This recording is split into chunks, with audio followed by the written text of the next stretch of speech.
Hi, everybody. Welcome. This is the panel. What did we call this? Panel. Oh, yeah, panel. This is the panel run by the Composition and Literary Studies Department at Austin Community College. And we are here to talk to you about why being an English major is more than just all right, all right, all right. Which that you would have gotten a McConaughey impression from me if I was an impressionist, but my comedy stylings die right at the end of bad jokes. So, my name is Professor Eli Ryder. I teach composition and literary studies. I said that that's Comp 1, academic composition and literature, and a smattering of creative writing, a little bit of creative writing, and I'm really excited to talk to all of you here. I'm Theo Yurevitch. I'm a Provost Fellow in the Department of Composition and Literary Studies. I also teach composition courses as well. I am Dr. Anne-Marie Thomas. I'm also a professor of composition and literary studies, and I'm the chair of ACC's honors program. And I do teach composition, but I also teach some literature and a couple of honors courses. Yeah, those honors courses are something. There's something. Yeah, they're good. They're intense and they're fabulous, and I'm really excited about the thing that we probably can't say anything about yet. Actually, yeah. Okay, so our first question that we'll all answer: Why did you choose English as an academic pursuit? Anne-Marie, do you want to start with that one? Sure, because I didn't like political science. So I started out as a political science major, quickly determined that I didn't like that. Didn't think I could get maybe a job doing theater. And I also found that I hung out a lot at the Department of Lit and Lang, where I was doing my undergraduate, which is where the English professors were, and the philosophy professors, and my French professor, and there were a lot of English majors, and I got to know them, and they threw the best parties. And so I felt like, oh, I'm among my people. I also had a professor there that he was really into cyberpunk, and so that allowed me to see that science fiction could be an academic subject of study, which that sort of blew me away. At that time, there was a lot of snobbery still about science fiction and the academy. So I thought that would be really neat to actually be able to study that. So I decided to get a bachelor's, but I had no plan other than that. I decided maybe I'll go to law school anyway, which was my original plan, or maybe I'll get a master's in English and go into publishing. Neither of these things happened. But on the subject of science fiction, didn't you bring a demonstrable? Well, yes, I did. So about 15 years ago now, I co-authored a book on science fiction called the Science Fiction Handbook. It's an analysis of the different subgenres of science fiction, so utopia, dystopia, apocalyptic.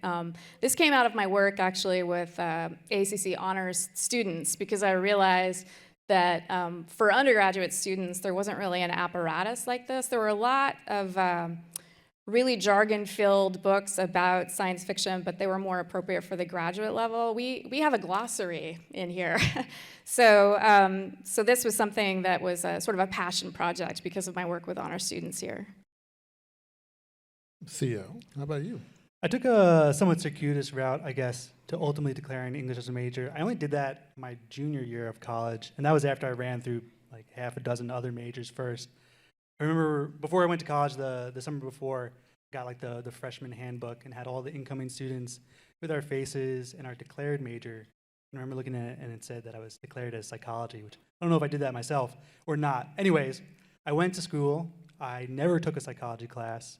I ran through a bunch of other majors. At one point, I was in economics, cognitive science, sociology, this thing called human and organizational development, which I remember at the intro class, the professor asked who here considers himself a type A personality, and everyone raised their hand except for myself. So I left. And essentially, throughout all this time, I was still taking English classes because it was just what I enjoyed doing the most. I still always found reading and writing to be kind of like a balm for loneliness. But at the same time, in the English classes, I was with the actual other people, and I was realizing I was able to find a community there too. And so ultimately, sort of, I exhausted my options and had to declare a final major. So I did, not so much just because I love reading and writing, because I could do that in a college or outside of a college, but because that's where the most interesting people were and most interesting professors. I was really happy to do that. Right on. For me, it was really non-traditional. This is my second career. I was a retail manager for Guitar Center and Hertz Rental Car for 10 years. And when the housing bubble, anybody remember the housing bubble? That was a whole thing. 2008 it popped. 2009 I got laid off because guitars are a luxury industry. So when that happened, I decided to go back to school and finish. And I was 32, 33 years old when I went back, got my bachelor's degree. And I think it was the second day of my first junior level lit course. It was American modernism, and the country's preeminent Cormac McCarthy scholar walked in, set a stack of books down on a desk, and then we talked books for 90 minutes. And it hit me about 15 minutes into that this person made a career out of reading things, writing about them, and then talking about them with people who want to talk about reading and writing. And I haven't looked back since. And it was a happy accident that after that, 10 years of a retail career, that teaching also gives me holidays now. So I get to have like Thanksgiving and Christmas that aren't with my Guitar Center retail coworkers, who are a tough bunch to have a peaceful holiday with. If you can imagine a bunch of rock stars trapped in a retail store. And now here I am with I write creatively, I write critically, I teach both. It's a pretty great way to live. Which I think that comes to the next question: how has that impacted life? And I can segue to mine, and we can come down the line. Like, the big impact has been finding. I think, Theo, you mentioned community in those classes. I spent all of my working career before teaching not being around my people and finding my people who liked reading, who liked writing, who could talk for hours about an obscure Irish folktale and how Cuchulainn was essentially the Incredible Hulk.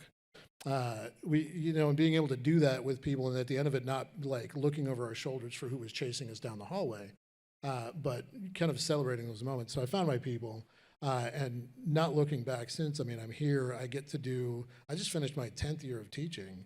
After all that, so I get to do this fabulous thing that they say, make what you love your work, and I got to do that, and then discovered along the way that teaching was also, a huge part of doing this thing that I love. Yeah, I feel pretty similar too. And just in terms of studying English itself and continuing to consider myself a student of English, continuing to try and learn from students in the classroom as well. Just getting the tool set to think critically about the things in the world. In terms of the battle between signal and noise, I think it's pretty clear what's won, and it's not signal. So yeah, being able to think critically, being able to parse the complex world around us.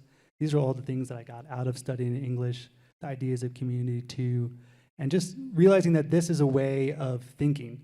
Whether you're reading or writing or engaging in this pursuit, for me at least, that's the only time I'm really doing genuine thinking. Most of the time, just thinking about what kind of sandwich I want for lunch till I'm writing something or something like that. Yeah, these are really esoteric. When you asked about impact, I immediately thought, I spent most of my 20s in poverty because I was in either undergrad or graduate school. And so at 28, I had a PhD and a lot of student debt. But along the way, it determined, where I lived. It's hard to find science fiction critics at different universities during that time, so I would go where they were to study with them. I decided, maybe I'll go into publishing, so I did an internship at a university press because I thought, this will be my entree into publishing as an editor. And my boss was Miller Williams. He was if you know, President Clinton's second inaugural poet, and his daughter's Lucinda Williams, for those of you who fans of the music. And he was really grumpy, really grumpy. And the place where they had the interns was in the basement of the academic press, and I have a mold allergy. And also I don't enjoy copy editing. So that changed my life because that's the only thing that got me into the classroom. I never would have seen myself even in the mold of a teacher, but because I no longer wanted to do that internship, I then went into to teaching, and that I just realized just what you were talking about. What we get to sit around and talk about amazing books, and then our thoughts about those, and then write those down. This is amazing. I think it's safe to say that I mean, 3 very different journeys with ups and downs and downs and downs and ups. But at the end of the day, like, arriving here at this moment, getting to do something we love about things that we love is pretty fantastic. What is, Theo, we'll start with you this time. What has surprised you the most, or at all, about your engagement with this kind of work as a lifelong interest? Yeah, I think what surprised me the most is, in terms of the degree and the pursuit of the study, is how versatile it is, which is kind of surprising. You know, when you're a high schooler or even in college or a recent graduate, people are often like, oh, what are you going to do with an English degree? There's a lot of stuff that you can do, and a lot of stuff that I have done, a lot of stuff that I ultimately didn't really like doing. But I've had very sort of sporadic and random jobs, either doing content creation or marketing or consulting, book selling, book buying, social media jobs, event planning, all these sorts of things that I could have had alternative lives. Ultimately, I've sort of stayed in higher education and academia because it's what I enjoy most, and I got my scruples, but I only have my scruples. But yeah, it's how much you can do with it that is probably surprising, I think, even for everyone. Basically, if you can think critically and have a level of confidence, you can explain your way into any job. What was surprising? Is that Yeah, what surprised you about this lifelong study in that I'm still such literacy? a slow writer. I somehow thought as I got older and, I don't know, published a book and what have you, that I would be faster and somehow efficient and my writing would be more meaningful and what have you. But it's surprising to me how it's roughly the same as it was in graduate school. But I am surprised that I still love science fiction so much. I do need breaks from it now and then. Like, I'm the person who, okay, I put it aside, I'm gonna read some contemporary literary fiction. That's my brain break, whereas people who love contemporary literary fiction go the other route, right? But to me, it's a lot of fun. And I guess I'm surprised that I'm still as nerdy about it as I am. You know, I have branched out a little bit. I love mysteries, and I certainly enjoy fantasy. And but what's amazing to me is how it still feels really central to my life and kind of my identity. Do you enjoy science fiction more now after such a robust effort studying critically, or less now? What do you think? Oh, wow, that's a tricky question. I think it depends on the text, right? So the thing about English majors, of course, is that if you really love books, you want to put some aside that are your closest to your heart, because you develop, as you were talking about, that critical faculty that honestly has become increasingly rare, I think, in our culture. And, you know, when our robot overlords overtake us all, we're going to be in trouble. But that's something that the study of English inculcates in you, is that kind of critical faculty. But it also means that sometimes the things you love are subject to, you know, that critical eye. Yeah. So why should students choose English as a major? Well, you know, I think it's worth noting that what you study is not who you are, right? Just like what you do for work or your profession or career, that's not who you are also. And in terms of what matters, there are a lot of things that are more pertinent in the short term to address than perhaps what we do in an English classroom. Things like genocide, the end of the planet, stuff like that. Important things, but at the same time, I do think we can do multiple things at once, and there is something really important to what long-term happens in an English classroom and what long-term an English education or literary studies or creative writing or whatever attendant academic discipline can do for you.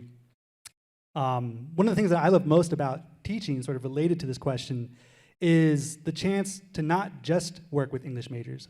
I think, like many of you, most of the people we teach are not English majors and perhaps have no interest in being there.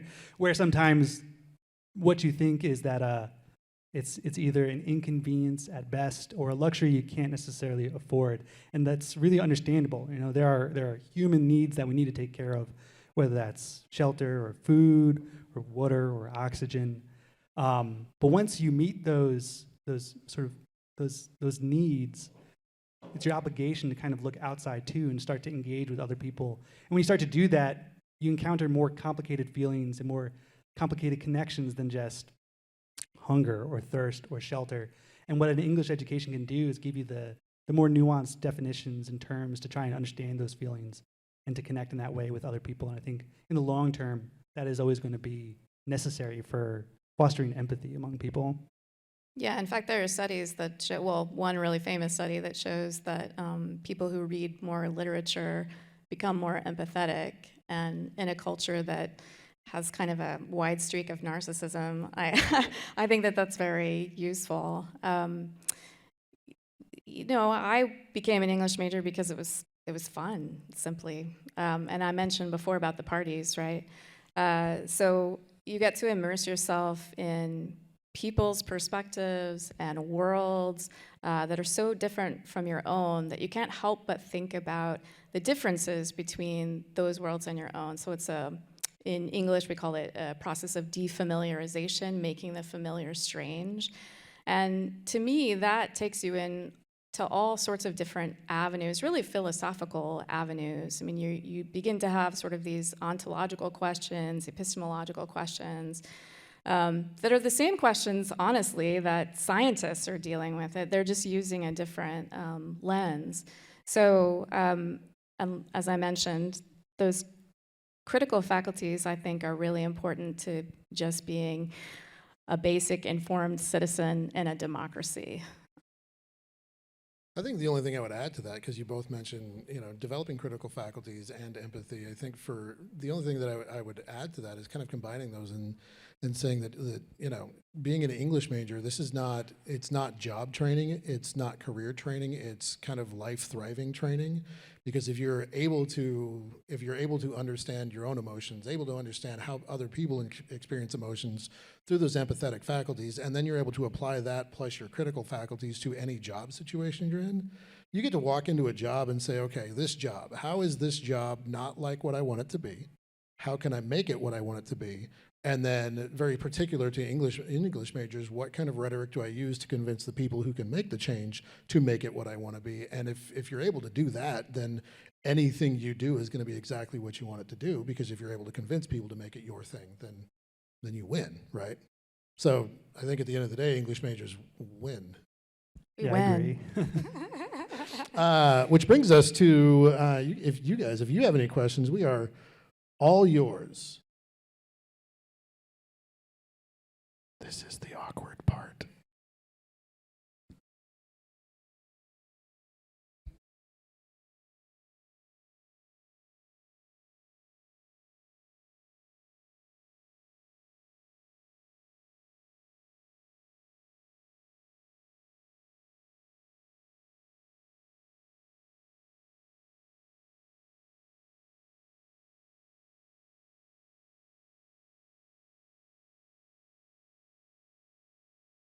Oh, congratulations. Congratulations.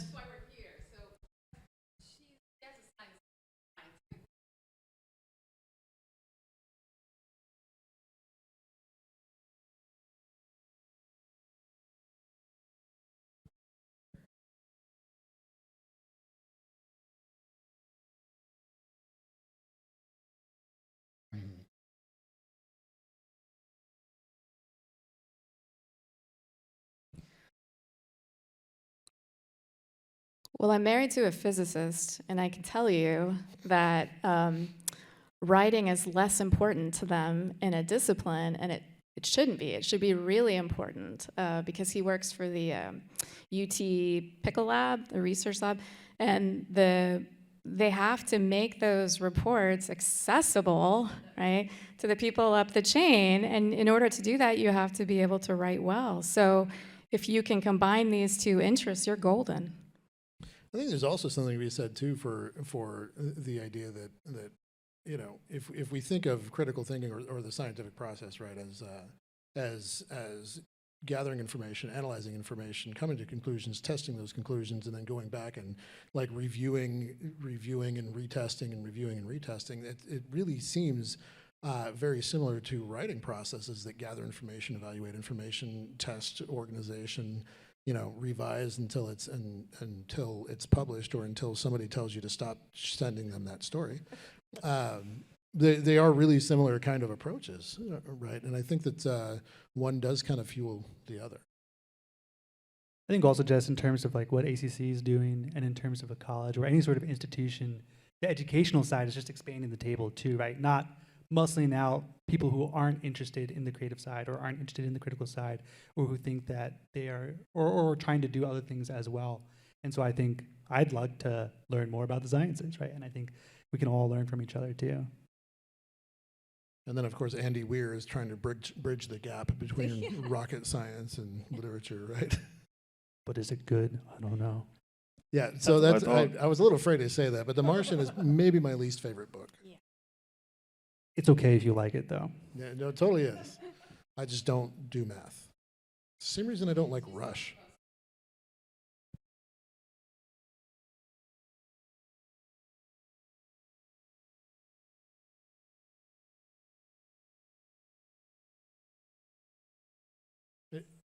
The bridge, and also interestingly, science fiction tends to predict science reality, right? Way ahead of time. Actually, no. No? It's more often wrong than it is right. Science fiction is always about the here and now. It's never really about the future. It's if they manage to predict it correctly, it's because, they were effective in this one case, but there are many, many more cases in which it's not really predictive at all. But it's always a commentary on the here and now. They're just taking trends now and extrapolating them. I'm a horror guy, so I was taking a shot in the dark, which is usually where I live, is in the dark. My interest is crime, so. I love it. We're all genre. Science fiction, crime, horror. Love it. Yep. Alien really is what that comes together to be. Yeah, right. My My daughter's name is Ripley. Oh, nice, nice. Any other questions?